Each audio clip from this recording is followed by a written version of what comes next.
মাখা বা বেলার ঝামেলা ছাড়া এইভাবে একবার পরোটার রেসিপিটা বাড়িতে বানিয়ে দেখতে পারেন। সকালের টিফিন হোক বা রাতের ডিনারে এই পরোটা ঝটপট রেডি হয়ে যায় আর খেতেও দারুণ লাগে। বাড়িতে বানালে কমেন্ট বক্সে জানাতে একেবারেই ভুলবেন না খেয়ে আপনাদের কেমন লাগলো। ছোট বড় যে কেউ খুবই পছন্দ করবে। প্রথমে নিতে হবে একটা মিক্সিং বোল। তার মধ্যে আমি দিয়ে দিচ্ছি মেজারিং কাপের 1.5 কাপের মতন ময়দা। এবার ময়দার পরিমাণটা আপনারা চাইলে কম বা বেশি করতে পারেন। আর আজ আমি আপনাদের দু রকমের পরোটা বানানো দেখাবো। এখন অল্প করে একটু লবণ দিলাম স্বাদ অনুযায়ী।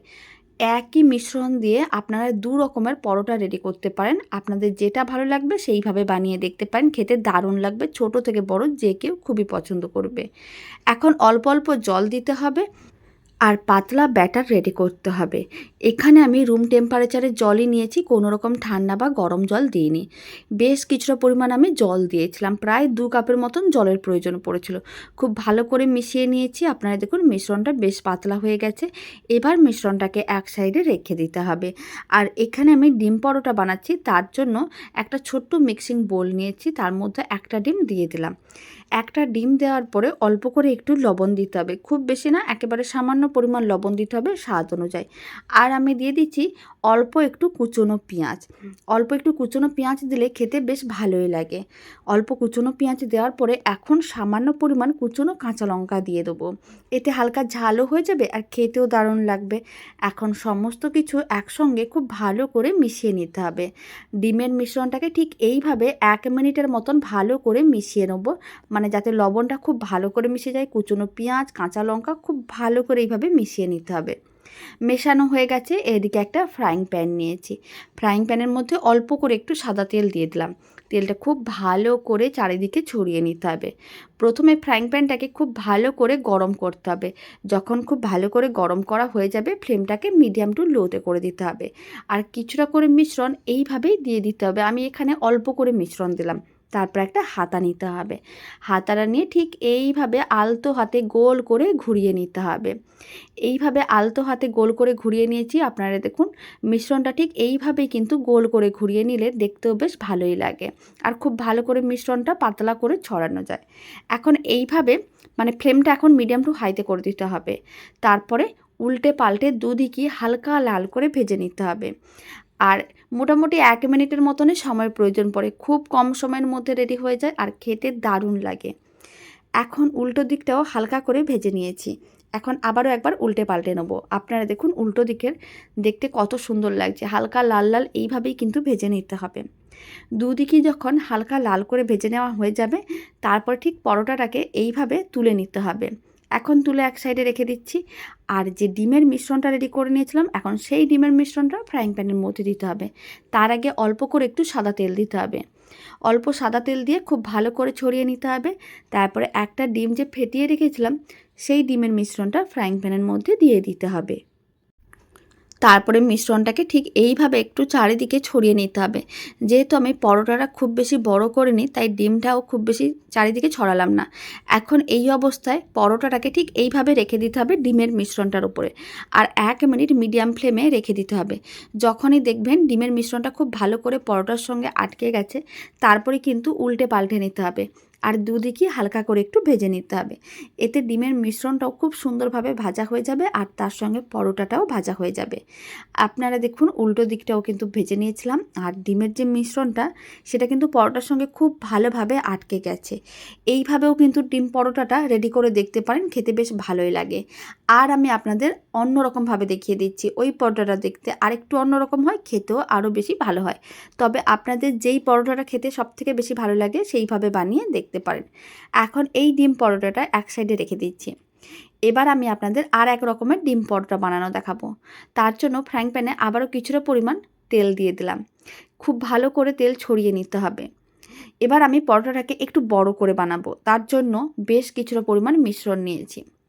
মিশ্রণটা নেওয়ার পরে খুব ভালো করে চারিদিকে ছড়িয়ে নিতে হবে আর ফ্লেমটা একেবারেই লোতে রাখতে হবে। মিশ্রণটাকে ঠিক এইভাবে আস্তে আস্তে করে চারিদিকে ছড়িয়ে নিতে হবে আর ফ্লেমটা লোতে রেখেই মিশ্রণটাকে ছড়াতে হবে, নাহলে কিন্তু মিশ্রণটা এক জায়গায় আটকে যেতে পারে। খুব ভালো করে মিশ্রণটা ছড়িয়ে নিয়েছিলাম। তারপরে 1 মিনিট এইভাবে মিডিয়াম ফ্লেমে রেখে দিয়েছিলাম। আপনারা দেখুন মিশ্রণের ওপরের দিকটা শুকনো ভাব চলে এসেছে।